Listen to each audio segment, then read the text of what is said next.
Bismillahirrahmanirrahim. Assalamualaikum warahmatullahi wabarakatuh.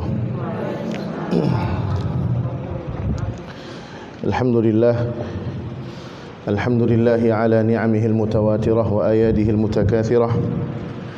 Wassalatu wassalamu ala sayyidi ahli dunya wal akhirah wa ala alihi wa ashabihil anjumiz zahirah. Allahumma fasalli wa sallim wa barik wa an'im ala sayyidina Muhammadin wa ala alihi wa ashabihi wa man sara ala nahjihi ila yaumiddin. Qala Allah ta'ala fi kitabihil aziz wa huwa asdaqul qailin, a'udzu billahi minasy syaithanir rajim. Syahrul Ramadan alladzi unzila fihi al-Qur'anu hudan lin-nasi wa bayyinatin minal huda wal furqan. فمن شهد منكم الشهر فليصم ومن كان مريضا أو على سفر فعدة من أيام أخر. الآية.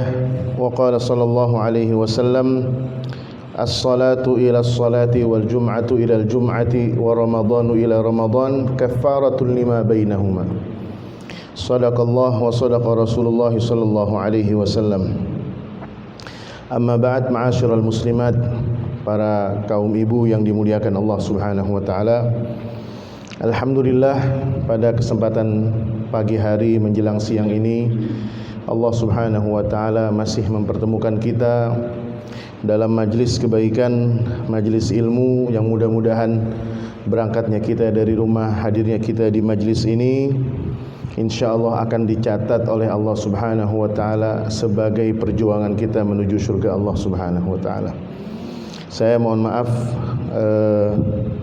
terlambat, mungkin cukup lama karena saya tadi dari subuh udah ada 3 acara, tapi ada satu acara nyempil nih jam 9, acara keluarga. Ya, kalau bisa bagi-bagi, saya bagi-bagi nih.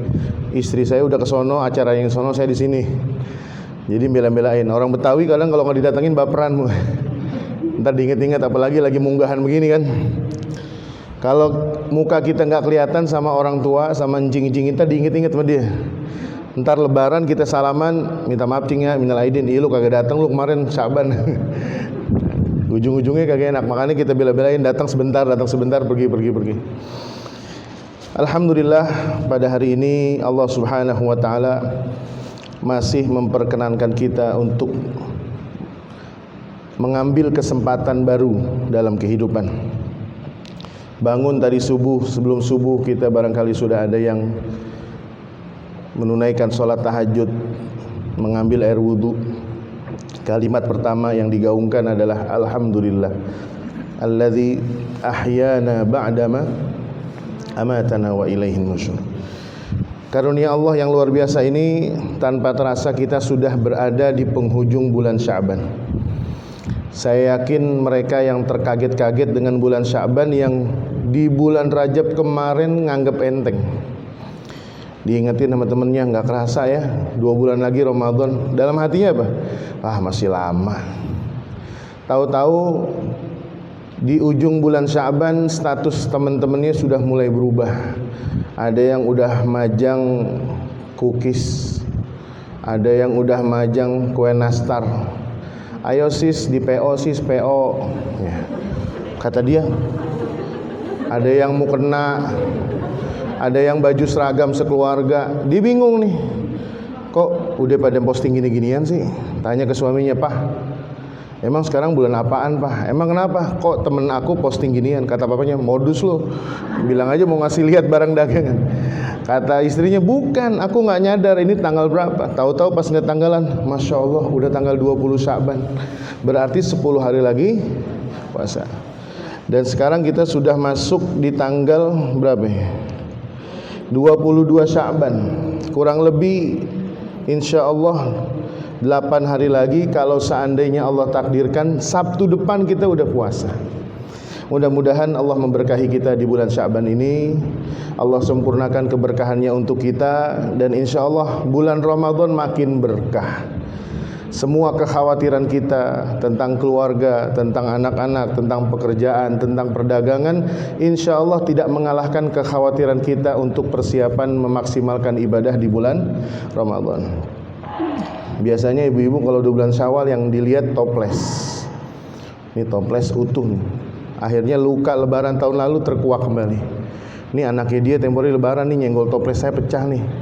Yang tadinya ada 4 sekawan akhirnya jadi tinggal 3, bolongannya 01. Akhirnya apa? Gimana cara ini toples keisi lagi? Lihat-lihat postingan, lihat marketplace. Wah iya nih ada nih sama kayak dia nih. Akhirnya beli lagi, ya kan? Akhirnya gundah kita terhadap dunia disambut dengan kegundahan menuju Ramadan, bukan persiapan menuju Ramadan. Tema kita pada siang hari ini yaitu bukan Ramadan biasa. Ibu-ibu sekalian, para jamaah yang dimuliakan Allah Subhanahu wa taala, kita akan menyambut bulan suci Ramadan. Ini kesempatan barangkali kita belum tahu juga apakah kita masih akan ketemu atau enggak. Ini belum tahu. 8 hari ini kan misteri, ya kan? Apalagi 8 hari ini kita nggak tahu apakah malaikatul maut akan datang nyabut nyawa kita atau tidak. Ini semua adalah misteri. Ketika kita doa Allahumma barik lana fi Sya'ban wa ballighna Ramadan. Ini yang doa Rasulullah, wa ballighna Ramadan. Ya Allah, sampaikanlah kami. Ramadan pasti akan datang. 8 hari lagi Ramadan pasti akan ada. Orang pada kalian tarawih 8 hari lagi. Permasalahannya kita akan termasuk menjadi orang yang ketemu Ramadan apa enggak? Kan gitu. Di dalam syair itu, dalam syair Arab itu ada yang mengatakan begini. Kam min sahihin mata min ghairi illatin wa kam min saqimin asha ala hinin minad dahri. Berapa banyak ada orang yang mati tanpa sebab, lagi ganteng-gantengnya, lagi cakep-cakepnya, badan lagi sehat, belum kenal asam urat, belum kenal hipertensi, masih sehat, gagah, jomblo lagi, meninggal. Ditanya sama keluarganya, ini kenapa meninggal? Kan kemarin sehat-sehat aja, kemarin masih main futsal, kemarin masih main basket, kenapa? Ya nggak tahu, takdir, betul nggak? Kam min sahihin mata min ghairi illatin wa kam min saqimin asha ala hinin minad dahri. Berapa banyak ada orang yang sakit sudah menaun, tetapi Allah masih takdirkan nyawanya masih berada di dalam badannya. Orang-orang tua kita yang usianya sudah lansia, barangkali udah mulai baper. Setiap dengar bulan Sya'ban, nangis, air matanya menetes. Selalu ngumpulin anak-anaknya minta maaf, barangkali nenek gak ketemu lagi dengan bulan puasa. Anak-anaknya pada nangis, yang satu nangis, yang satu lagi girang. Iya, kalau nenek meninggal kapan warisan pecah nih ya gitu.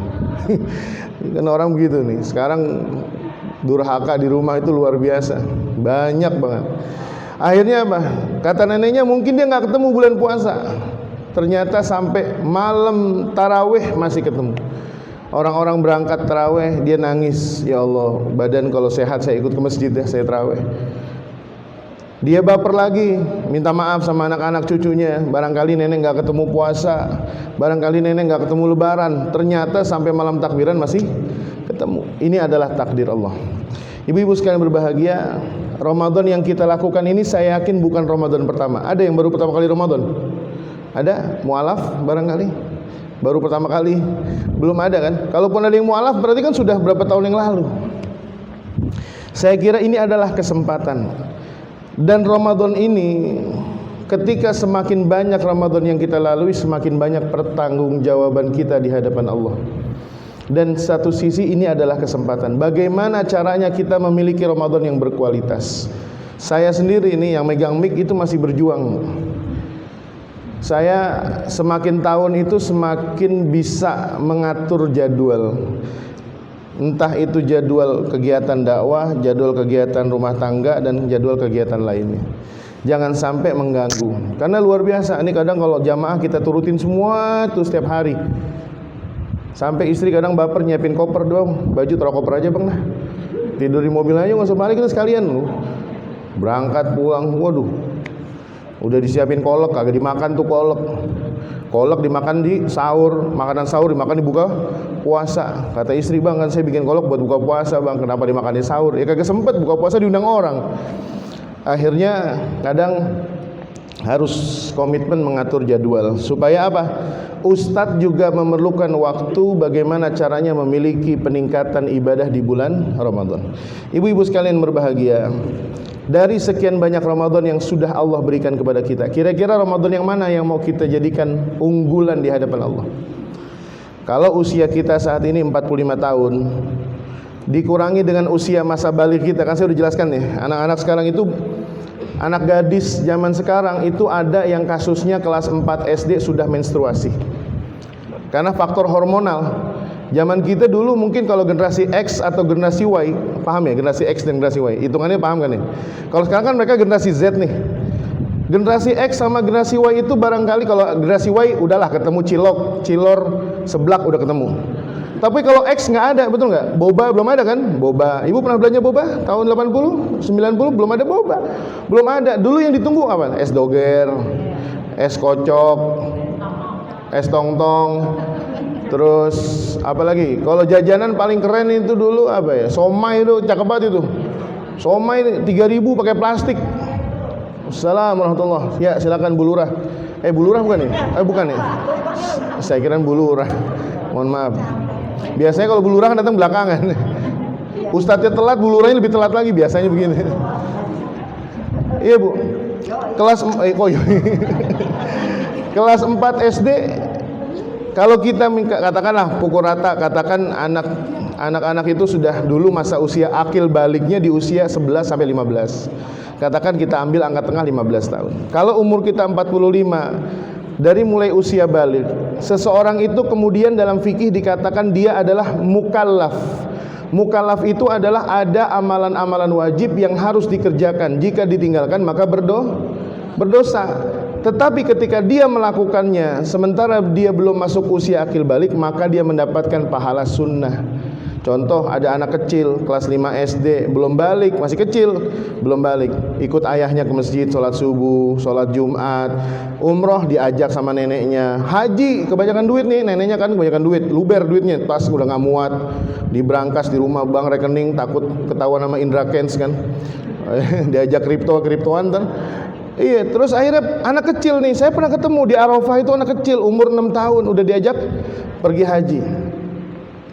Itu bukan mukallaf. Ketika dia mengamalkan amalan wajib maka pahalanya pahala sunnah, tetapi tidak menggugurkan kewajiban ketika nanti mereka masuk usia akil balik. Misalnya anak ibu kelas 6 SD, kelas usia 6 tahun, 7 tahun diangkat haji, berangkat haji, belum balik. Ketika nanti dia sudah dewasa dipesankan, nah dulu kamu waktu usia 6 tahun saat ayah kamu menjadi dirut Pertamina kamu ikut haji. Sekarang ya misal, ini kan contoh Bu, contoh. Ya kalau emang itu dikira doa, aminin aja. Aminin bareng-bareng, terus kapan jadi dirutnya ganti-gantian dong dirut. Dulu ayah ketika jadi dirut Pertamina kamu diajak pergi haji, usia kamu 6 tahun, sekarang kamu sudah masuk usia 17 tahun. Ini ada uang lebihan mamah belanja bulanan, ada sekitar 45 juta lebihan belanja bulanan. Contoh aja, ini mah contoh. Ibu kalau emang menganggap itu doa, aminin aja. Ini mamah daftarkan di salah satu bank syariah untuk ONH kamu. Nanti kalau ada duit lebih mau ONH plus. ONH plus itu kalau di di travel sekian butuhnya 200 juta. Kalau ONH biasa sekitar 45 juta. Diterangkan bahwasanya ibadah yang dia pernah kerjakan masa kecil itu dulu bukan ibadah wajib meskipun amalannya wajib. Paham ya Bu ya? Nah, ketika usia balik 45 tahun dikurangi 15 berarti ada berapa? 30 Ramadan. Apalagi kalau usia kita lebih, silakan dihitung. Kira-kira Ramadan yang mana yang akan kita banggakan kepada Allah Subhanahu wa taala. Ibu-ibu sekalian yang dimuliakan Allah Subhanahu wa taala. Ada 3 langkah bagaimana Ramadan kita ini bisa menjadi Ramadan yang tidak biasa. Yang pertama, sambutlah Ramadan dengan sukacita, dengan penuh keimanan, dengan penuh kebahagiaan, dengan penuh kerinduan. Mustahil kita akan enjoy dengan Ramadan kalau kita tidak bahagia dengan Ramadan. Ini kan ngeluh kita, ya aduh Ramadan gimana ya, minyak mahal lagi, ngukus aja Bu, ngukus biar langsing kayak saya. Ya, Mustahil kita akan bisa enjoy dengan Ramadan kalau kita mau ketemu Ramadan aja udah ngeluh. Ini sekarang lagi musim nih, lagi trading di kalangan anak-anak, lagi trending itu di kalangan anak. Menjelang Ramadan mereka bikin challenge sesama mereka. Guys, mau puasa nih, makanan apa yang nggak bisa lu santap di siang hari Ramadan? Makan es doger di siang hari, dibeli sekarang. Semuanya dilakukan sebelum bulan puasa. Satu sisi memang tidak gitu negatif, tapi ada unsur tidak baiknya. Kenapa? Seakan-akan Ramadan itu akan berlangsung seumur hidup mereka. Padahal Ramadan ini hanya 1 bulan. Dan ini tidak baik. Oleh karenanya, yang pertama kita ketika melakukan tarhib Ramadan. Tarhib ini kan dari bahasa Arab, Bu. Rahaba yurahibu tarhiban. Kalau kita sering melihat ada kalimat marhaban Ramadan. Kalimat marhaban itu di kalangan bangsa Arab sendiri bukan kalimat enteng. Bukan kalimat yang basa-basi. Orang Arab itu kalau sudah ngucapin kalimat marhaba, itu benar-benar dia akan totalitas menyambut tamu itu. Saya pernah diundang, saya kebetulan dulu waktu lagi kuliah di Mekah itu saya ada sampingan. Jadi saya ngambil part time di salah satu radio di Jeddah berbahasa Indonesia, tapi siaran saya di hari libur, hari Jumat sama Sabtu. Salah seorang produsernya itu warga Arab Saudi, masih muda, keluarga muda, baru punya anak 1. Ketika honeymoon itu di Jakarta, honeymoonnya itu di Indonesia. Saya bikin rundownnya, pokoknya tripnya itu, trip bulan madunya saya yang bikin, tapi dia yang bayar, saya nggak bayarin, rugi saya kalau bayarin. Orang dia yang kawin, saya bikinin landing di Jakarta, nanti baru landing nginep di hotel apa, saya kasih tahu, saya rekomendasiin begini-gini. Dari Bandung ke Jakarta naiknya kereta api eksekutif. Wah, saya pokoknya siniin. Saya kebetulan cari temen yang punya bisnis travel Jakarta, saya kasih. Dan beliau ternyata sangat bahagia sekali. Emang sebenarnya pernah ke Jakarta sering, tetapi pada saat itu dia sama istrinya dia ngelihat Indonesia itu indahnya luar biasa. Apalagi perjalanan kereta dari Bandung ke Jakarta. Singkat cerita dia mau berbalas budi. Dia bilang apa? Saya mau ngundang makan ke rumah. Siap. Saya kebayangnya paling ya ketemu sayur tangkar. Kalau Indonesia kan gitu. Sayur tangkar, sate ayam dan sebagainya. Ternyata saya datang sendirian, yang disiapin 1 ekor kambing senampan. Saya kagak bawa Tupperware lagi, kalau bawa Tupperware saya masukin Tupperware. Ya kan ibu-ibu kan kalau arisan Tupperware 4 susun. Ini kalimat marhaban ketika saya masuk rumahnya yang nyambut ayahnya. Dia diri sampai ngucapin marhaban berkali-kali, marhaban, marhaban, marhaban. Pala saya dicium.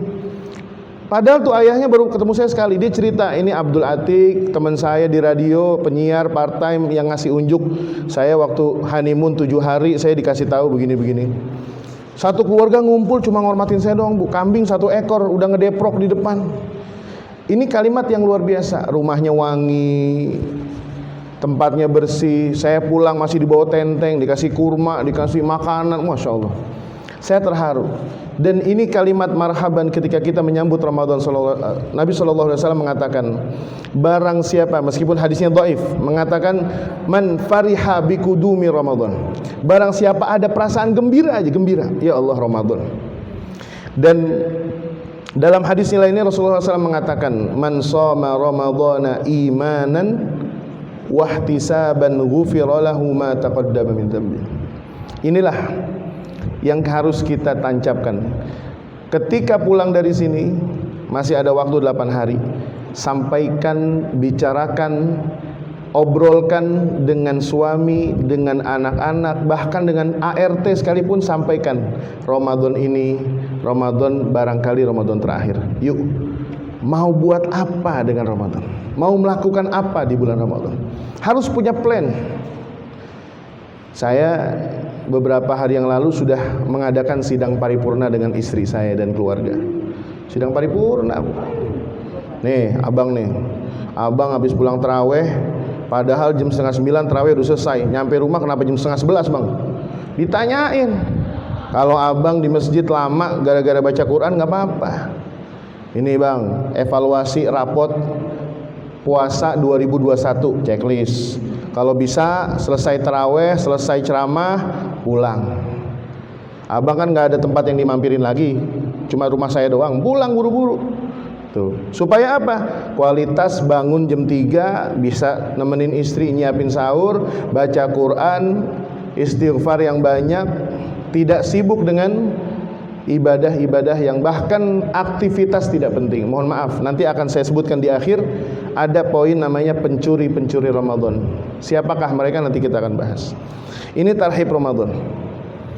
Mustahil ibu-ibu sekalian, kalau kita mengerti siapa yang akan datang ke rumah kita, pasti kita akan menyesuaikan kondisi diri dan rumah kita terhadap tamu yang datang. Betul nggak? Ibu misalnya punya seseorang yang sangat berkenan di dalam hati ibu, guru, mentor dulu, kakak kelas, mertua. Ibu cinta banget sama mertua, jarang ketemu, misalnya rumahnya orang tua, mertua rumahnya di Jawa Tengah, datang ke Jakarta, Masya Allah, itu kalau perlu IKEA pindah ke rumah tuh. IKEA pindah, itu sofa kan udah kotor tuh, gumoh anak, muntah, susu, iler babanya tumpah di situ. Bilang sama suami, "Pak, mertua mau datang nih, ganti sofa." Ganti rumah, bahkan tata letaknya dirubah.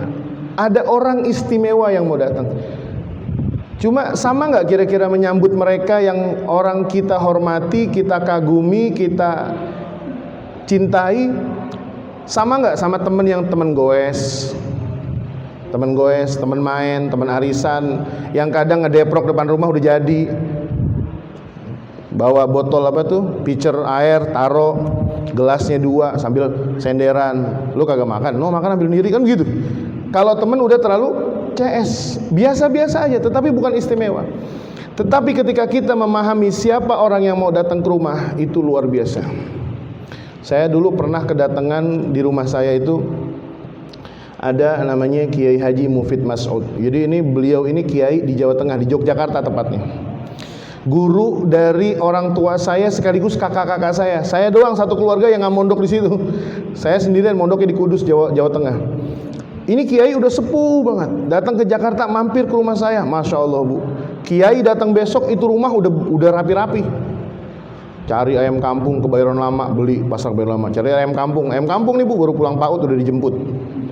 Ayo dipotong. Hari ini masih jadi ayam, besok udah jadi opor. Ya kan, luar biasa.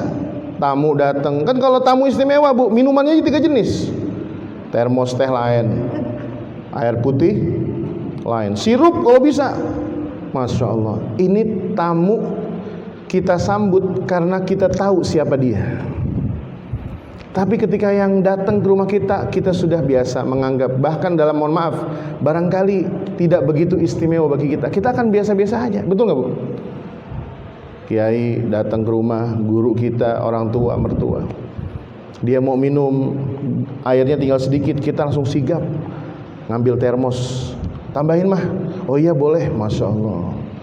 Tapi kalau orang yang barangkali tidak begitu istimewa, itu mau habis kek, mau tumpah, mau apa, ambil diri tuh. Lu biasaan lu minum udah kayak pom bensin, habis 5 liter. Betul nggak bu? Ini yang pertama. Kenapa kita tarhib, mempersiapkan? Karena nggak mungkin kita tidak mempersiapkan Ramadan kalau kita tidak cinta sama Ramadan. Rasulullah SAW yang pertama, kerinduan beliau itu bisa nampak dari doa beliau. Allahumma barik lana fi Rajab wa Sya'ban wa ballighna. Saya waktu tempo hari ngisi kajian surat Al-Kahfi itu bulan apa tuh? Rajab ya? Bulan Rajab. Nggak kerasa kan? Bulan Rajab. Rasulullah udah doa duluan. Dan yang sakral itu adalah kalimat wa ballighna Ramadan. Rasulullah tidak mengatakan ya Allah berkahilah kami di bulan Ramadan. Bukan berarti tidak minta, tetapi harapan tertinggi beliau adalah bisa ketemu dengan bulan Ramadan. Ada satu doa yang diajarkan oleh baginda Rasulullah SAW. Doanya begini. Ini doanya sebenarnya melankolis banget. Allahumma sallimni Ramadan. Ya Allah, salamkanlah diriku pada Ramadan. Wasallim Ramadan li, wasallim liya Ramadan, dan salamkanlah Ramadan untukku. Wa tasallamhu minni mutaqabbala, dan serahkanlah, pertemukanlah kami dengan Ramadan itu dengan segala bentuk amal yang dikabulkan oleh dirimu ya Allah. Pertanyaannya, tarhib Ramadan ini apakah kita sudah siap secara iman atau enggak? Tadi hadis Rasulullah mengatakan apa? Man shoma ramadhana imanan wahtisaban. Man qama ramadhana imanan wahtisaban. Ada yang tahu enggak, Bu? Artinya imanan wahtisaban itu apa, Bu? Imanan artinya apa? Musaddiqan, mempercayai. Saya percaya ini perintah Allah, saya laksanakan. Ihtisaban itu rajian min ajrihi wa sababihi, mengharapkan pahala. Karena jangan sampai puasa kita ini mukroh, terpaksa. Di daerah saya ada kejadian kocak beberapa tahun lalu. Anak muda pas di bulan puasa ketahuan pakai kalung salib. Kalung salib. Tiba-tiba pas hari Idul Fitri kegep. Sholat Idul Fitri paling depan. Rapi, cakep. Kata anak-anak Karang Taruna nih, kok bisa nih dia? Kemarin dia waktu bulan puasa, Ustaz, dia pakai kalung salib, dia makan minum es kelapa siang-siang. Akhirnya sama anak-anak diciduk, ditongkrongin di pos kamling, tanyain, lu kemarin puasa gue lihat pakai salib ngapain? Gue kagak puasa, makanya gue pakai salib aja biar beli, kagak ditegur orang. Padahal dia muslim. Kenapa? Karena belum siap imannya. Kemarin kita sudah melalui malam nisfu Sya'ban. Saya sering mengatakan malam nisfu Sya'ban itu adalah alarm terakhir kita.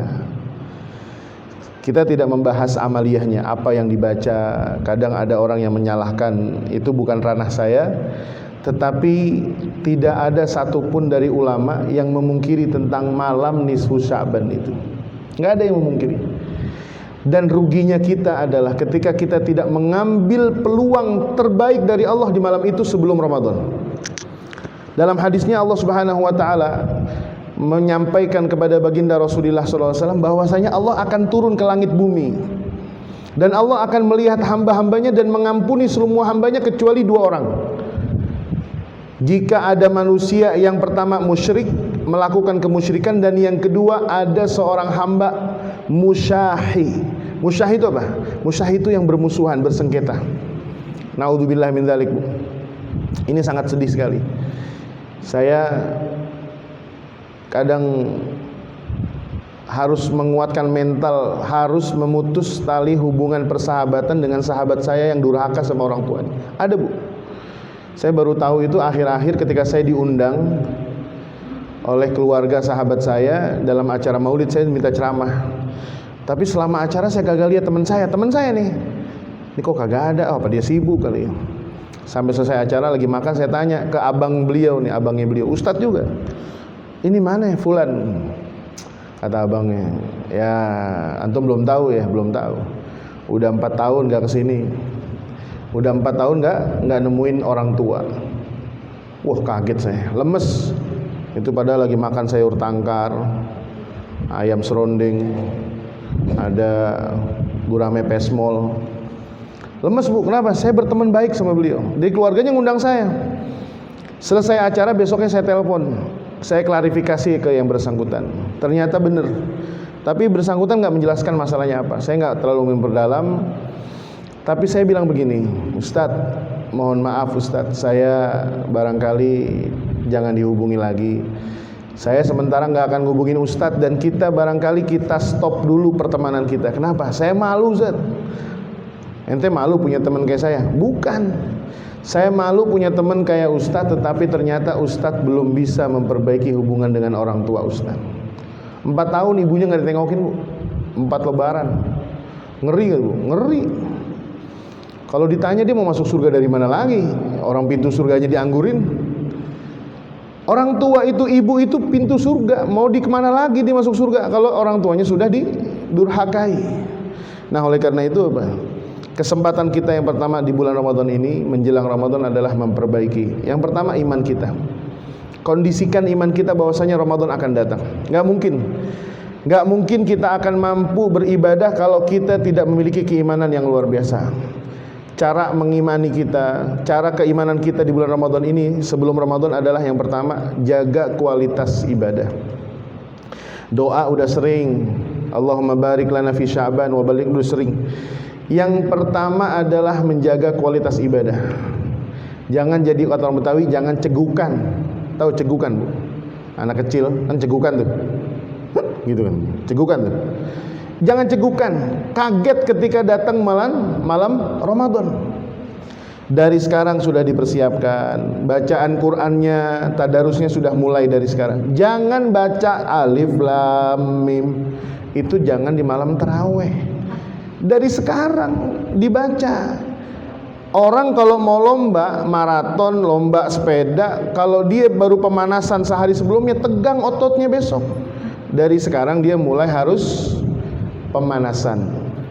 Dan ini yang kedua, Rasulullah SAW itu sudah melakukan warming up, pemanasan, stretching, bahasanya begitu.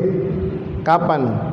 Dalam hadis Aisyah, Rasulullah SAW dikisahkan beliau itu hampir tidak terhitung berapa banyaknya beliau berpuasa di bulan Sya'ban. Ini besok kan Minggu, besoknya Senin, ada kesempatan puasa. Ada ibu-ibu jamaah saya, Masya Allah, gara-gara saya provokasi, yang provokasinya belum bisa mengamalkan. Saya kadang puasa lengkap-lengkap, Bu, tetapi bukan puasa Daud. Kalau lagi ada hajat saya nggak bisa. Makanya kan nggak mungkin kalau ada kawinan saya puasa. Apalagi kawinan ponakan saya, repot juga. Akhirnya apa? Ini ada jamaah yang istiqomahnya Masya Allah luar biasa. Puasa Daud. Pas kemarin ketemu ada acara macam-macam. Bu, makan Bu. Ustaz, saya alhamdulillah sama suami nih lagi pada giat puasa. Udah hampir sebulan lebih, Ustaz, udah mulai puasa Daud. Waduh, saya yang nyuruh kagak puasa. Luar biasa, Bu. Ya meskipun kita mencoba puasa yang tadinya minimal Senin Kamis, supaya rasa puasa kita itu bukan hanya kaget karena menahan lapar dan dahaga. Ini yang kedua. Yang ketiga, tarhib Ramadan ini tujuannya adalah agar apa? Agar kita memiliki aktivitas ibadah bukan hanya puasa. Poin yang kedua berikutnya setelah tarhib adalah kita harus memahami pengertian tentang Ramadan dan puasa itu sendiri. Puasa ada di bulan Ramadan, tetapi bulan Ramadan itu isinya bukan hanya puasa. Ini yang kedua, Bu, ya. Bagaimana kita memiliki Ramadan yang tidak biasa. Menyambut sudah.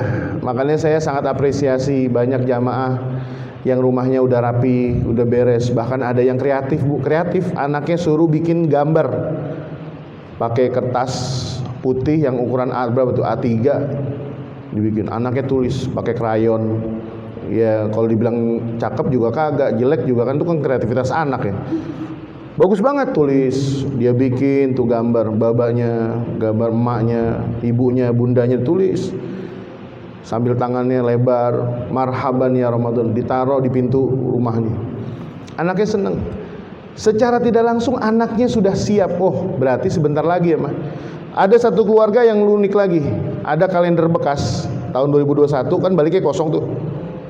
Bekas kalender sama anaknya ditulisin spidol gede-gede. Angka berapa dari kemarin tuh? 20, 19, ya kan? Itu kalender ditumpuk-tumpuk, kalender bekas dulu udah lama ditumpuk-tumpuk sama dia. Ditumpuk kalender berapa tahun tuh? Ditumpuk sama dia dibikin angka. Kalau bahasa kita touchdown-nya tuh. Hitungan mundur. Sekarang udah hitungan angka 8. Kata istri saya tuh ngelihat status emaknya tuh anak, itu setiap hari dia ngelihat H-8, H-7, luar biasa.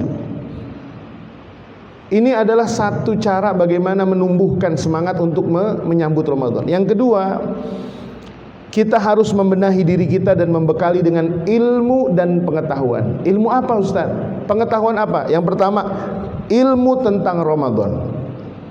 Ilmu tentang ibadah di bulan Ramadan. Yang kedua adalah pengetahuan tentang Ramadan. Ramadan, ibu-ibu sekalian yang dimuliakan Allah Subhanahu wa taala. Ramadan itu bukan puasa saja isinya. Barangkali ini kunci jawaban. Kenapa keluarga kita itu kalau Ramadan mager? Kenapa kalau kita sedang bersahur itu udah ampun-ampunan tuh makan? Kolak sisa buka puasa di kulkas masih ada, dikeluarin, dihabisin, katanya mubazir. Padahal kata kulkas tuh kolak kalau nginep di saya juga seminggu masih aman. Emang dia dasar lapar mata aja tuh. Bener gak Bu? Ilmu kita tentang fikih Ramadan, fikih tarawih. Ini sekarang saya tanya nih, teka-teki nih jawaban. Yang bisa jawab saya kasih duit. Wah cepet yang keluarnya lagi. Masa saya balikin? Nih Bu, beneran nih saya. Mohon maaf, Ibu pasti duit kan lebih banyak dari saya. Nih saya kasih 100.000. Sebutkan 3 ibadah yang spesial hanya ada di bulan Ramadan. Ya jangan keroyokan tuh bagi 10.000.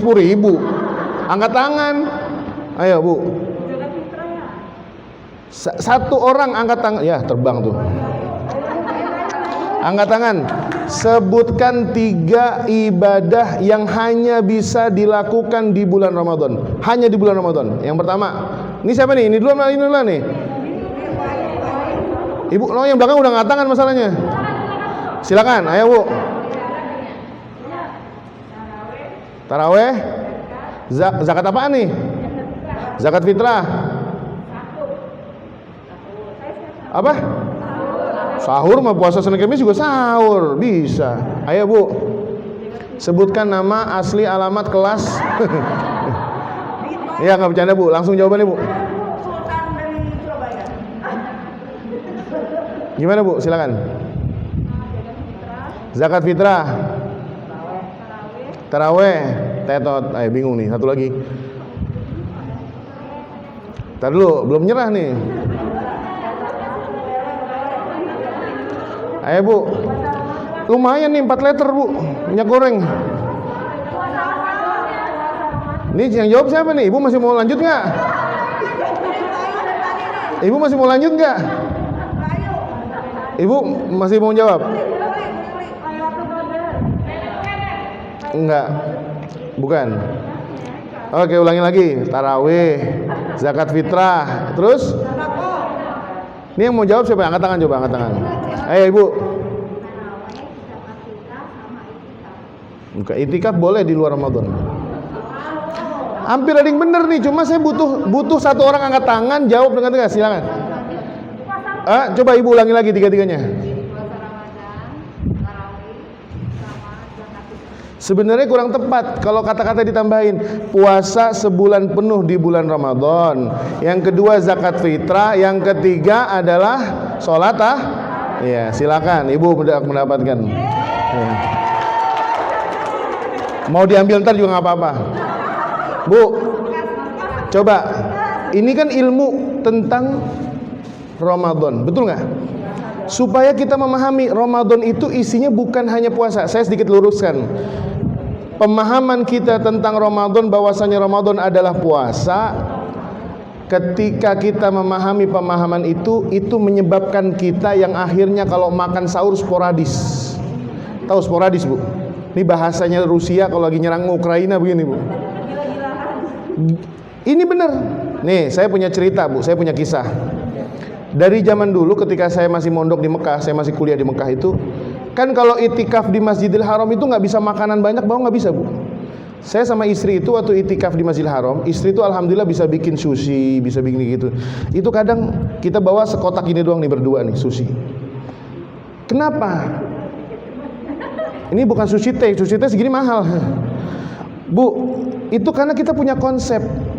Ketika Rasulullah SAW mengatakan, tasahharu fa inna fis sahuri barakah. Tasahharu fa inna fis sahuri barakah. Bersahurlah kalian karena sahur itu ada keberkahan di Ini ibunya beruntung. Tadi sebenarnya saya ngerogoh tuh pengen ngarepin yang keluar 10 ribuan tuh. Yang keluar cepet. Tasahharu fa inna fis sahuri barakah. Nih Bu, nih coba nih. Ini stigma yang harus kita rubah bersama-sama ya. Nanti disampaikan ke suami, ke keluarga. Tidak ada arahan dari Rasulullah kalau kita itu sahur harus banyak, enggak. Makanya saya sama istri paham. Ketika sekarang ada ART di rumah masakin dan sebagainya, itu juga nggak ngoyo. Yang penting ada sayur ringan. Kadang bahkan kita nggak pakai nasi, kadang sayur bayam kita gadoin. Kadang sayur sop kita gadoin. Udah cukup. Bahkan kalau ngelihat ada sisa makanan semalam, udah Mbak nggak usah masak, yang ada aja. Bahkan saya lebih sering 2 tahun belakangan ini saya kalau sahur cuma pakai susu kambing dan kurma, selesai. Hasilnya apa? Jam 8, jam 7 saya masih seger. Bayangin kalau sahur nasi padang Sari Bundo. Tahu nasi padang Sari Bundo, Bu? Di mana? Jakarta Selatan juga ada. Emang Cakung ada Cakung? Nggak ada. Tunjangnya nambah lagi. Cuci mulutnya berat. Mangga satu buah dibahas semua. Minum berapa liter diminum? Karena image dia adalah dia akan mengarungi masa-masa berat dari mulai jam 5 subuh sampai jam 6 sore. Stigma ini terbantahkan oleh saya. Ketika saya Al-Fakir waktu diundang ke Inggris tahun 2019, safari dakwah 40 hari, Bu. Kalimat pertama saya akan dengar dari Pak Thomas. Pak Thomas itu Atikbud KBRI London. Saya landing di Bandara London, datang langsung dikasih jadwal, kenalan dan sebagainya. Ustadz, di situ tertulis cuaca di London sampai 1 bulan ini kira-kira berapa. Itu lengkap, Bu. Alhamdulillah. Ini terima kasih kepada teman-teman KBRI London. Termasuk pas ada catatan di bawah begini, rata-rata jam puasa di kota yang Ustadz Atik akan kunjungi, London 19 jam puasa. Saya langsung nengok ke istri, langsing saya nih. Di Newcastle, kalau di London itu subuh jam 3, di Newcastle jam 2, Bu. Tadinya saya nih orang Cipete, gaya-gayaan, habis taraweh makan, pas sahur makan lagi, berat besti. Berat. Jam 5 itu kan udah terang di sono. Jam 5 pagi itu udah terang, jam 6 udah ngisi kajian lagi. Wah, berat. Wah, kacau nih hari pertama di Inggris. Akhirnya kata tim pendamping, Ustadz jet lag ya? Saya iyain aja. Iya Pak, saya jet lag. Kalau gitu istirahat dulu aja Ustadz. 1 hari jangan kemana-mana. Oh iya bagus, tidur akhirnya tuh. Ternyata salah. Konsep saya ketika berbuka puasa, kalau saya udah makan di berbuka puasa, saya tidak akan sahur dengan makanan berat. Cukup air 1 gelas atau mungkin kurma berapa butir. Dan ini ternyata saya terapkan di Indonesia, berhasil. Coba, Bu. Ikut Ibu, tapi jangan sering-sering, udah kelewatan kurus. Bu, ini bener loh. Ini saya luruskan, Bu ya. Ini tolong ditransfer ke keluarga supaya anak-anak kita itu jangan terlalu gerabak kalau makan tuh semua dimakan. Mintanya pengen ini, enggak. Ketika kita sudah memahami pengetahuan yang baik tentang Ramadan, oh ternyata Ramadan itu bukan menahan lapar dan haus. Ketika kita mengatakan kita bakalan lapar, akhirnya apa? Sahur makan. Buka puasa balas dendam, makan yang banyak. Luar biasa. Akhirnya apa? Sahurnya banyak, jam 5 habis sholat subuh, setengah 6 megang Quran, mulai buyar pandangan. AC nyemprot dari arah kiri. Sofa empuk di belakang, senderan. Ada tatakan bantal, atasnya Quran. Baru mulai baca surat Ali Imran, kenapa itu tiba-tiba di Al-Anfal? Pas bangun, ketiduran nih, dengan mukena-mukenanya, dengan peci-pecinya kalau bapak-bapak. Subhanallah, 1 jam bunda udah nyampe surat Al-Anfal. Kata suaminya, bukan Al-Anfal Pak Ul, tidur no, asik nyemprot. Halamannya ngebaca sendiri. Akhirnya apa, Bu? Bener gak? Kita baca zikir pagi dan petang, baca kulhu, loncat-loncat. Tahu-taunya udah di kalimatillah. Kok nyampe sini sih ya? Kok bisa nyampe sini ya? Kenapa? Karena udah berat. Saraf mata melemah, saraf perut bekerja. Ini akibat karena pemahaman apa? Bahwasanya Ramadan adalah bulan puasa saja. Kalau kita berpikir Ramadan itu tidak bulan puasa saja, kita mikir Ramadan itu syahrus siyam, bulan puasa. Ramadan syahrul qiyam, bulan untuk qiyamul lail, salat tarawih. Ramadan adalah bulan Quran, syahrul Quran, bulan taubat, bulan berbagi, sedekah. Kita nggak akan mikir. Kalau seandainya makan, saya mohon maaf nih, saya kadang kalau lagi ada jadwal street gitu, Bu ya, nyambung. Kemarin saya waktu Selasa pagi di Sentul, siang di Cinere, sorenya udah di Kemang. Saya sengaja nggak makan siang, bahaya. Saya di Sentul ngindarin makan siang, di Cinere saya ngindarin makan siang. Akhirnya makan yang sedikit berbobot aja, lontong 2 cukup. Karena Indonesia enggak, buka puasa lontong harus ada lawannya, bener nggak? 1 lontong 2 gorengan. Berarti kalau 2 lontong Belum yang mazhabnya pakai piring kecil, Bu. Dijembrengin tuh lontong. Diguyur pakai sambal kacang. Udah pakai sambal kacang, itu cabai hijau ditaruh di tengah. Satu lontong lawannya 2 gorengan. Kalau ibu makan 2 lontong, 4 gorengan, Besti. Ini kan luar biasa. Luar biasa nggak, Bu? Berat. Makannya sholat tarawih jam 7 udah sempoyongan. Imamnya panjang dikit. Siapa sih ini imamnya? Imam disalahin. Ente yang kebanyakan makan lontong. Bener, Bu. Kenapa saya menghindari makan berat? Meskipun orang nggak percaya, masa Ustaz Atik makan berat badan begitu kamu? Kenapa, Bu? Berat. Dan itu akan berpengaruh pada aktivitas. Betul nggak? Seorang Sandiaga Uno masih sampai sekarang masih istiqomah berpuasa Senin Kamis.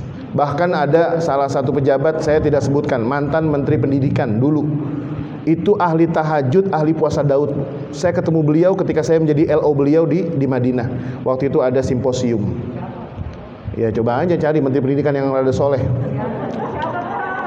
Kalau sekarang kan bukan soleh Menteri Pendidikan, sekarang kan Nadim. Iya, sekarang bukan soleh, namanya Nadim. Cari, Bu, mantan rektor salah satu universitas terkemuka di Indonesia. Itu Masya Allah, istrinya itu kalau saya bilang bukan istri, itu mah istri Pak Kiai, beneran, Bu. Jam 9 dari Masjid Nabawi, saya waktu itu lagi mengurusin beberapa istri pejabat, yang lain masih sibuk di Hilton, di Zamzam Tower, di mana belanja kanan kiri, museum dan sebagainya. Jam 9 ibu dicari sama LO-nya dari kalangan mahasiswi. Ibu di mana? Konfirmasi. Iya Mbak, saya sudah di kamar mau istirahat. Jam 9 waktu Saudi udah tidur. Jam 2, jam 3 udah di depan Ka'bah sholat tahajud. Saya bilang, ini bukan istri menteri ini mah. Suaminya juga sama. Lagi di Makkah, di Madinah simposium. Bapak sekarang jadwal makan siang Pak. Saya LO-nya. Mas Atik saya puasa. Masya Allah, puasa. LO-nya kagak puasa, Bu. Tahu LO kan ya? Luar biasa, Bu. Nah, ini stigmanya mudah-mudahan terbayar. Terjawab bahwasanya Ramadan itu bukan bulan untuk berlapar-laparan. Kalau anak kita paham bahwasanya Ramadan itu bukan untuk pesta makan ketika berbuka puasa. Coba deh, berapa banyak puasa Ramadan yang sudah kita pernah lalui? Pernah nggak ada makanan yang nggak mubazir di rumah kita? Pasti mubazir. Saya sama istri sepakat, kadang kalau udah mau puasa nyetok kayak semacam lunchbox itu yang dari kertas taruh. Kalau jam 5:30 masih ada perkiraan makanan terus berdatangan, Bu, malum Ustadz. Assalamualaikum, jam 4 kue putu putu mayang. Assalamualaikum, datang lagi kolak ubi. Assalamualaikum Ustadz, rumah rame mulu. Waduh, gimana nih? 5:30 langsung kita inspeksi, rapiin makanan. Duduk, jangan depan orangnya, ntar orangnya kesinggung. Udah dikasih ke bagian orang. Rapiin, telepon merebut masjid. Bang, ke rumah Bang. Udah paham nih merebut masjid, datang ke rumah. Gimana Ustadz? Nih, ada 20 kotak, bagi-bagiin orang. Bagiin, kita taruh plastik kiloan, masukin. Kalau enggak, Bu, itu nyampe besok pagi juga masih nyisa. Akhirnya rumah tangga kita, meja-meja kita di bulan Ramadan itu adalah meja-meja mubazir, bukan meja-meja yang bisa berbagi di bulan Ramadan. Saya yakin deh, kalaupun kita di rumah cukup sebenarnya beli pizza yang 2 loyang large, cukup sebenarnya. Ini maksain beli yang 1 meter Pizza Hut.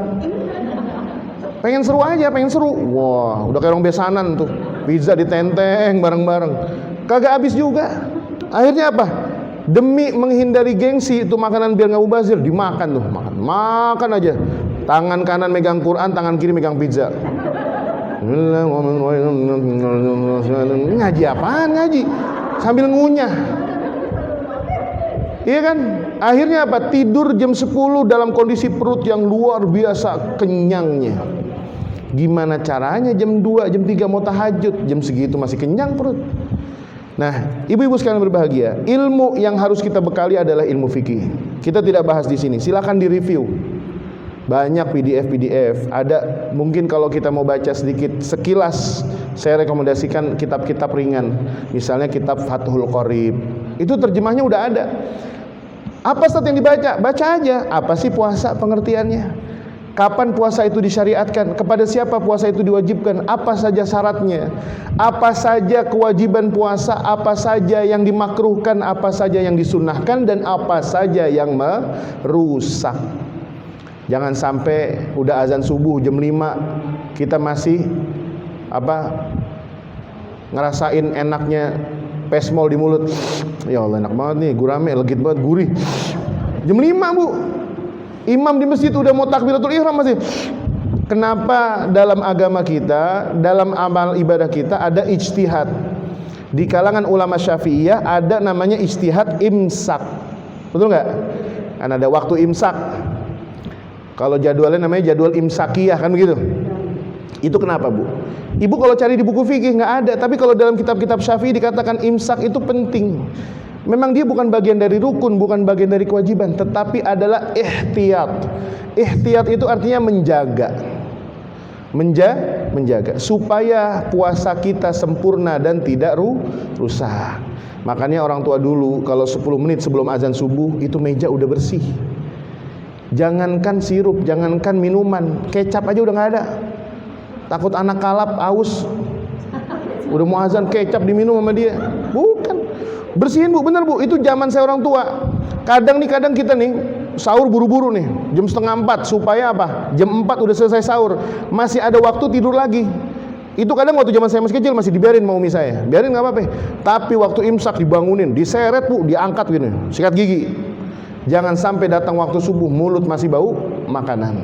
Kenapa? Ini adalah ahwat. Ahwat itu lebih menjaga, bukan akhwat, bukan ahwat pakai to. Itu lebih menjaga. Begitu juga ketika ibadah-ibadah. Imam Syafi'i itu menganjurkan rambut gak boleh ada yang kelihatan. Kenapa? Aurat. Makanya kalau lihat mukena orang Indonesia rapi-rapi Bu. Masya Allah, rapi itu mukena. Coba kalau pergi umroh, melihat orang India lagi sujud, itu jilbab jatuh ke sono dibenerin lagi. Orang Mesir sempet-sempetnya lagi sholat benerin jilbab begini-begini. Iya kan, betul gak Bu? Kenapa? Karena mazhab Syafi'i rapi kalau soal ibadah. Ini penting ya Bu ya. Ini kan kita punya nih namanya smartphone Bu. Smartphone kalau lagi positif, kalau lagi negatif namanya setan gepeng. Nih, ini kalau ada yang punya iPhone, ada yang punya Android, silakan cari buku terjemahan Fathul Qorib, fikih kitab Fathul Qorib, download, baca tentang puasa aja dah. Puasa. Oh, ini puasanya. Saya sarankan ada buku lagi namanya Kitab An-Nasaih Ad-Diniyah karya Al-Imam Al-Habib Abdullah bin Alawi Al-Haddad. Itu ada dalam kitab itu, beliau babnya namanya bab puasa. Meskipun tidak berbicara fikih secara detail, tetapi nasihat-nasihatnya bagus luar biasa. Nanti akan saya jadikan poin yang ketiga dari situ. Ibu-ibu sekalian yang dimuliakan Allah Subhanahu wa taala, ilmu dan pengetahuannya udah jelas. Sampaikan kepada keluarga, kepada masyarakat bahwasanya Ramadan itu isinya bukan puasa doang. Ibu saya ketika meninggal itu usianya 74 tahun. Ketika usia 72 tahun itu masih bisa menghatamkan Al-Quran 3 hari sekali. Ibu saya waktu Covid tahun 2020 tuh puncak-puncaknya, dia bete banget. Biasanya dia nginep rumah kakak saya, nginep di mana? Di rumah Bu. Alhamdulillah ibu saya kan santri dulu, baca Qur'annya alhamdulillah 3 hari hatam. Saya pernah nanya hari 10 Ramadan, saya nanya nih sambil duduk, kan saya kebetulan ada sedikit lah ruangan taman, ada bunga ada burung-burung. Saya karena suka ngobrol di situ. Tanggal 10 Ramadan saya ingat tahun 2020. Udah berapa kali hatam nih? Jawabannya apa? Udah mau 3 kali. Hah? Saya yang muda nengok Bu, Ustadz nengok Ustadz 3 kali. Waduh, langsung bangun saya ngambil wudhu, baca Quran. Kalah saya, beneran. Kenapa Bu? Jawabannya adalah karena kita tahu tentang pengetahuan Ramadan itu, fungsinya Ramadan apa. Makanya sekarang kalaupun ada jadwal berbuka puasa dengan keluarga, jadwal berbuka puasa dengan komunitas, diatur waktunya. Kita pulang berbuka puasa, apalagi makan waktu di mall, di PIM, Gancit, saya sebutin nih, Kokas, ya kan, GI. Waduh, parkiran aja udah mumet. Nyampe rumah udah jam 10 malam. Pagi nih lagi baca Quran, ngantuk, dibisikin sama kita punya setan. Udah, kalau baca Quran, kalau nggak khusyuk, nggak bagus, tutup aja Qurannya. Baca Quran ntar jam 9 aja, tidur dulu biar seger. Tidur. Karena sahur pakai tunjang, pakai nasi padang. Bangun-bangun jam 11. Jam 11 ingat, ya Allah mau buka puasa di rumah teman, belum beli makanan, belum mesen ini mesen itu. Akhirnya nggak baca Quran. Pulang buka puasa jam 9 malam, udah lelah. Apa yang mau dipegang? Bantal sama guling doang udah. Akhirnya satu hari tidak mendapatkan kesempatan baca Al-Quran. Ini pengetahuan Bu, ilmunya sudah saya sampaikan. Ada kitab tadi 2 ya, Fathul Qorib, yang satu lagi An-Nasaih Ad-Diniyah, An-Nasaih. Itu kalau di marketplace banyak yang jual terjemahannya, banyak banget. Itu saya sangat terkesima dengan nasihat-nasihat Al-Imam Abdullah bin Alawi Al-Haddad tentang puasa. Nah ibu-ibu sekalian berbahagia, dari pengetahuan kita dan ilmu yang kita jadikan bekal untuk menghadapi Ramadan inilah, insya Allah kita akan menapaki Ramadan yang luar biasa. Ketika ibu qiyamul lail, ketika ibu sedang tarawih, ibu sedang berbagi makanan berbuka puasa ke satpam komplek, sedekah ke ART, ngirim ke kampung halaman, mungkin ada tetangga yang duafa. Ibu melakukan itu ihtisaban. Kenapa dalam hadisnya imanan wahtisaban? Ihtisaban itu memperhitungkan pahalanya dengan Allah. Karena beda ketika kita ngasih orang cuma-cuma, udah buat ente aja, enggak. Bahkan saya pernah mengenal ada seorang soleh nih, orang soleh masih hidup Bu, orang kaya, masya Allah. Itu dia kadang naruh duit recehan tuh koinan di mobil dia, itu sekali naruh kadang 100 ribu, 200 ribu, dia nyetok. Ketika dia berbagi dengan apa ogah-ogah tuh, lagi muter-muter ngasih 500, itu kata dia, Ustaz, ini sedekah Ustaz. Jangan dianggap apa? Tukang parkir, Indomaret, Alfamart ngasih 3.000, ngasih 5.000, itu sedekah. Jangan cuma gitu doang. Inilah yang membedakan antara amal kita berniat dengan tidak niat. Sudah jelas ya? Yang kedua, agar Ramadan ini tidak biasa, agar Ramadan ini istimewa, mulai besok kita paham. Kalau ini hanya dilakukan oleh ibu, mustahil Ramadannya akan berhasil. Habis Isya, ibu lagi sehat-sehatnya, lagi seger-segernya, mau buka Quran, baru buka Quran mau ngelanjutin tadarus, udah sampai surat Al-Anfal. Anak ibu nggak paham dan tidak disertakan dalam agenda Ramadan. Apa kata anaknya? Datang, mah gorengin nugget dong, aku lapar. Padahal ibunya lagi mau baca Quran. Coba kalau dia paham. Oh iya, mama lagi ngejar tilawah. Ya udah deh, nggak jadi. Akhirnya apa? Ya udah mah, aku bikin sendiri aja. Suami yang tadi biasa dibikinin kopi, ketika ngelihat kita lagi baca Quran, akhirnya apa? Oh ya udah nggak apa, jadi baca Quran, ngalah. Begitu juga kita. Ketika kita lagi mau minta dibelikan terigu, minyak goreng habis, gas habis, ngelihat suami lagi baca Quran, nggak tega nyuruhnya. Akhirnya udah sebentar, aku aja nelpon tukang gasnya, bang, refill gas 1 yang gede, berangkat. Tanpa menyibukkan, masing-masing mengerti prioritas keluarga ini adalah bisa sampai di finish akhir Ramadan dengan derajat takwa yang sama. Dan yang terakhir ibu-ibu sekalian berbahagia, agar Ramadan kita menjadi tidak biasa, agar Ramadan kita menjadi istimewa, perhatikan akhlak selama di bulan Ramadan. Setiap kita dalam ilmu fikih itu bisa menentukan ibadah itu sah atau tidaknya, itu fikih.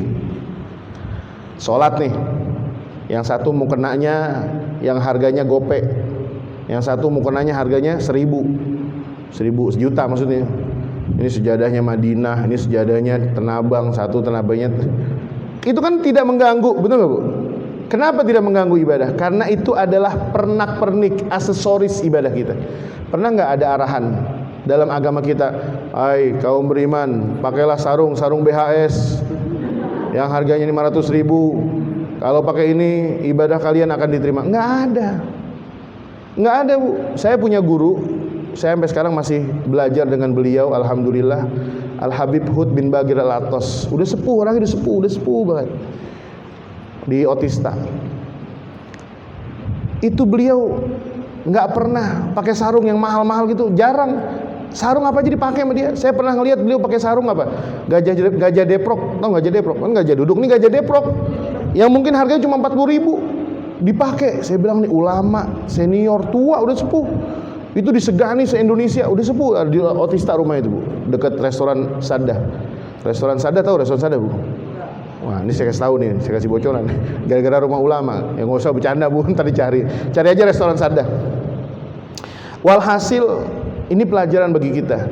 Ketika ibadah tidak diperhatikan oleh agama soal aksesoris, yang penting apa? Menutup kalau sholat, betul nggak? Ketika kita berhaji pakai ihram, bagi laki-laki, perempuan pakai mukena, apa pernah ditanya sama malaikat? Bapak beli ihramnya berapa? Harganya sepasang. Saya beli ihram yang mahal nih, yang 4 juta. Kan nggak mungkin. Yang dibahas oleh fikih adalah ketika syarat wajibnya sudah terpenuhi, maka di akhir kita akan ditentukan sah atau tidak. Kalau akad nikah kan begitu, akad nikah, betul nggak? Saya nikahkan Ananda Andin, siapa itu? Amanda Palopo namanya? Iya. Dengan siapa? Fulan bin Fulan, dengan mahar 2 Alfamart, 1 SPBU di Kuningan Setiabudi, kan gitu kan? Terima, sah nggak?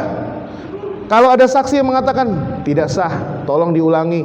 Tadi kata walinya bilang 1000 gram, kok ini yang lakinya bilang cuma 100 gram, yang 900 gramnya kemana? Diulang lagi, betul nggak bu? Ketika syarat dan sahnya sudah syarat dan rukunnya sudah terpenuhi, baru ditentukan. Tetapi persoalannya ilmu fikih tidak membahas, dan tidak ada ilmu manapun yang membahas diterima atau tidaknya amalan kita. Nah, ini teka-teki. Makanya Al-Quran mengatakan liyabluwakum ayyukum ahsanu amala. Yang diminta oleh kita adalah berbuat ihsan dalam ibadah kita. Ini yang terakhir. Bagaimana kita di bulan Ramadan ini melakukan puasa bukan hanya jasad kita, tetapi ruh. Itu dalam kitab An-Nasaih Ad-Diniyah, potongan yang terakhir dalam wasiat puasa itu ada kalimat-kalimat yang begini bu. Inna lisawmi suratan wa ruha. Puasa itu ada bentuk fikihnya, amalnya ada bentuk ruhnya. Amalannya apa? Yang namanya puasa itu adalah menahan makan dan minum dan seluruh larangan puasa selama dari mulai waktu subuh sampai maghrib, betul nggak? Dan itu dilakukan sama niat, dan itu kita kadang sudah mampu melakukan itu. Dan ini hebatnya bu, pelajaran dari puasa adalah kita bisa meninggalkan perkara yang halal daripada yang haram, benar nggak? Contoh, air putih di rumah kita jam 6 pagi halal apa haram? Hah? Jadi haram, betul nggak? Padahal itu air kita, yang beli kita, yang belanja kita, ada di rumah kita, bukan mencuri. Kenapa itu air nggak berani kita minum? Itu hebatnya orang puasa. Dilihatin sama dia, istri nggak ada nih, anak-anak lagi tidur. Ini kalau yang pada nyolong-nyolong nih. Tapi luar biasa. Itu nasi di dalam magicom nggak dicolek, makanan segitu banyaknya di kulkas nggak dimakan. Pasangan hidup suami istri halal, tetapi Allah Subhanahu wa taala ingin mengatakan syahrul ramadhan alladzi unzila fihi alquranu hudal linnas wa bayyinatin minal huda wal furqan. Ini keutamaan Ramadan. Tetapi sekarang Allah mengatakan apa? Faman syahida minkumus syahra falyasum wa man kana minkum maridhan. Baru Allah berbicara tentang fikih. Maksudnya apa? Fikih itu hanya sebatas mengatakan Anda sah atau tidak sah ibadahnya. Tetapi yang lebih daripada itu, Allah mendahulukan dengan kalimat syahrul ramadhan alladzi unzila fihi Qur'anu hudan. Ingat, hidayahnya itu bukan kembali kepada Al-Quran saja, tetapi bisa jadi mencakup Ramadan yang dimana di dalamnya itu ada malam nuzulul Quran. Makanya kalau kita diminta untuk menyebutkan keutamaan Ramadan itu banyak banget. Bulan puasa, bulan nuzulul Quran, Lailatul Qadar. Lailatul Qadar itu tadi bukan amalan.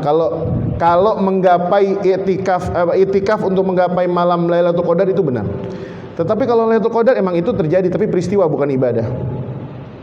Nah, ibu-ibu sekalian berbahagia yang dimuliakan Allah Subhanahu wa taala, yang terakhir ini puasa secara surah, gambarannya kita sudah bisa.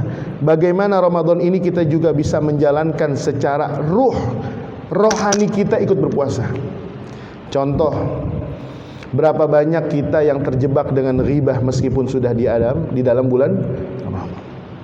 kita masih kesel sama suami, marah-marahan sama keluarga di bulan Ramadan, gara-gara Tupperware kita kebawa ke rumah dia nggak balik-balik. Tuh dia salah ngambil tuh Tupperware gue, dibawa, ditungguin sampai Ramadan. Akhir Ramadan pas lebaran ditagih tuh dia. Tupperware saya kebawa sama ibu. Saya sebulan nggak bisa tidur. Itu Tupperware kan warnanya begitu Bu, komplit. Ada satu aja tuh, anak tangganya yang nggak ada, kayaknya nggak cocok banget hidup gitu. Ibu ya. Nah, ini ibarat sholat, ibadah kita bisa jadi sah, tetapi yang menyebabkan sholat itu diterima adalah faktor khusyuknya. Betul nggak Bu? Betul nggak? Sholat semuanya bisa sah. Coba nih, ada 10 orang sholat berjejer, rukunya udah bagus, sujudnya udah bagus, bacaannya komplit, tetapi pikirannya ngawang-ngawang. Berapa banyak kita kalau sholat baru takbiratul ihram gini nih, Allahu Akbar, ya Allah kompor belum dimatiin, lagi ngangetin tadi, kunci lemari hilang, pas lagi takbiratul ihram inget tuh kunci lemari ada di mana. Sering nggak begitu? Itulah yang dinamakan sholat itu kalau tanpa khusyuk sah, sholatnya bisa jadi tetap sah, tetapi diterima atau tidaknya tergantung khusyuk atau Nah, khusyuk itu, adab itu dalam puasa, adab dalam zakat, itulah yang menjadikan liyabluwakum ayyukum ahsanu amala, berihsan dalam amalan kita. Akhirnya apa? Yang dituntut oleh orang yang berpuasa, resultnya apa? Resultnya adalah agar kalian kalau berpuasa jangan cuma sia-sia. Kalau cuma nahan lapar dan dahaga saja itu percuma, dan Allah nggak membutuhkan itu. Fa inna lillahi laisa lahu hajatun fi an yada'a ta'amahu wa syarabahu. Allah enggak punya urusan dengan orang yang meninggalkan makan dan minumnya saja, tetapi yang Allah minta apa? Sebagaimana jasmanimu berpuasa, akhlakmu pun juga harus berpuasa, memperindah. Stigmanya harus dibangun. Kalau saya puasa doang tapi sholat kagak, akhlak saya tetap buruk, masih tetap marah-marahan di bulan puasa, percuma. Makanya ada cerita nih Bu, suami istri marah-marahan di bulan puasa. Ini suami sama istri, ayah bunda punya peraturan, Bun, kalau marah kita nggak usah marah-marah pakai omongan, bahaya, nanti jadinya emosi. Pokoknya kalau lagi marah kita cukup pakai kertas ngomongnya, ditulis di kertas. Ya bolehlah pakai WA. Akhirnya apa? Sebelum puasa pernah ngambek, istrinya kalau nyuruh makan ditulis di kertas, tulis, taruh ke suaminya, ya makan siang sudah siap. Dijawab sama suami, tulis lagi, oke. Makan berdua diem aja, suaminya muji pakai kertas, makanannya enak, kata suaminya, kata istrinya terima kasih. Begitu itu, karena lagi marah kan, lagi ngambek. Itu marah di ujung bulan Sya'ban. Masuk bulan puasa, istrinya bingung, masih ngambek-ngambekan, belum bayan. Bangunin sahur gimana caranya? Kan katanya nggak boleh ngomong. Akhirnya istrinya bangun 2:30, nyiapin sahur, banguninnya pakai kertas, tulis, ya udah 2:30, sahur nggak, ditaruh di pinggir bantal. Udah jam 3 ditungguin sama istrinya udah buka Trans TV, udah buka Indosiar, udah baca Quran, udah tahajud, kok kagak bangun-bangun. Suami tulis lagi, ya udah jam 3, sahur enggak? Tungguin, nggak bangun juga. 3:30 ditulis lagi, ya aku udah sahur duluan, ayah sahur enggak? Kan katanya nggak boleh pakai ngomong. Subuh-subuh suaminya bangun marah-marah Bu. Kata suaminya, bunda tega banget ya, marah-marah sih, tapi jangan begitu juga. Kan kata ayah kalau lagi marah-marahan jangan ngomong pakai suara. Aku udah bangunin. Gimana kok saya nggak bangun? Nulisnya pakai kertas, banguninnya pakai kertas Bu. Makanya kalau ngambek sama suami sama istri, cari cara yang kagak bikin rugi. Ibu ya. Ini yang terakhir. Bagaimana puasa kita bukan hanya jasmani dan badan saja, tetapi juga menyangkut ruhani kita. Ruhani kita ikut kembali kepada Allah. Kita meresapi setiap aktivitas, apalagi ibu-ibu nih. nih ibu-ibu, nyiapin makan siang, nyiapin makan sahur, nyiapin buka puasa dan sebagainya. Kalau kalau ada anak gadisnya nggak puasa, dia tetap nyiapin makan siang meskipun dia puasa, itu pahalanya tetap luar biasa, Bu. Terakhir saya udah zuhur ya. Baik, sebentar.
La ilaha illallah Muhammadur Rasulullah sallallahu alaihi wasallam.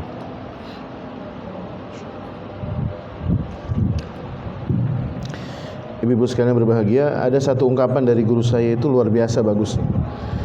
Jangan dikira orang yang berpuasa di tanah suci itu lebih besar pahalanya daripada kita. Ini kemarin pertemuan saya terakhir lagi ngebahas tentang hadis-hadis puasa. Dan itu yang membesarkan hati saya secara pribadi gitu. Saya ketika saya tinggal di Mekah 16 tahun, itu saya punya perasaan begini, wah ini kita yang paling gede pahalanya. Ternyata enggak. Kata beliau, bayangkan kita di Indonesia jam 9 pagi tukang es kelapa udah ngocok-ngocok tuh air begitu. Es kelapa kan jam 9 udah begini tuh. Gorengan-gorengan, soto mie Bogor udah buka. Kan luar biasa, Bu. Tantangan orang Indonesia itu bisa jadi ketika semakin besar tantangan Ramadan kita, insya Allah pahala kita semakin besar. Oleh karena itu, ibu sekalian berbahagia, saran saya yang terakhir, sepulang dari sini duduk bersama keluarga, mengadakan kumpul keluarga kecil, circle yang paling terdekat. Yuk, apa kira-kira amaliyah Ramadan yang mau kita lakukan di bulan Ramadan yang sisa 1 minggu ini. Supaya apa? Supaya Ramadan yang akan datang ini bukan Ramadan yang biasa. Itu saja dari saya yang dapat saya sampaikan. Jazakumullahu khairan katsiran. Lebih kurangnya saya mohon maaf. Mari kita tutup dengan doa bersama. Mudah-mudahan Allah Subhanahu wa taala memberkahi kita semua di bulan Ramadan ini dan memberikan kekuatan iman, kekuatan Islam, dan diberkahi semua harta, keturunan dan keluarga kita dengan keberkahan yang tiada batasnya. Bismillahirrahmanirrahim. Allahumma anfa'na bima 'allamtana wa 'allimna ma yanfa'una wa zidna 'ilman bi rahmatika ya arhamar rahimin. Rabbana hab lana min azwajina wa dhurriyyatina qurrata a'yunin waj'alna lil muttaqina imama. Rabbana la tuzigh qulubana ba'da idh hadaytana wa hab lana min ladunka rahmah innaka antal wahhab innaka antal wahhab. Rabbana la tuzigh qulubana ba'da idh hadaytana wa hab lana min ladunka rahmah innaka antal wahhab. Rabbana ighfir lana wa liwalidayna warhamhum kama rabbawna shighara. Wa sallallahu ala nabiyyina Muhammad wa ala alihi wa sahbihi wa sallim. Subhana rabbika rabbil izzati amma yasifun wa salamun alal mursalin walhamdulillahi rabbil alamin. Lebih kurangnya saya mohon maaf. Billahi taufiq.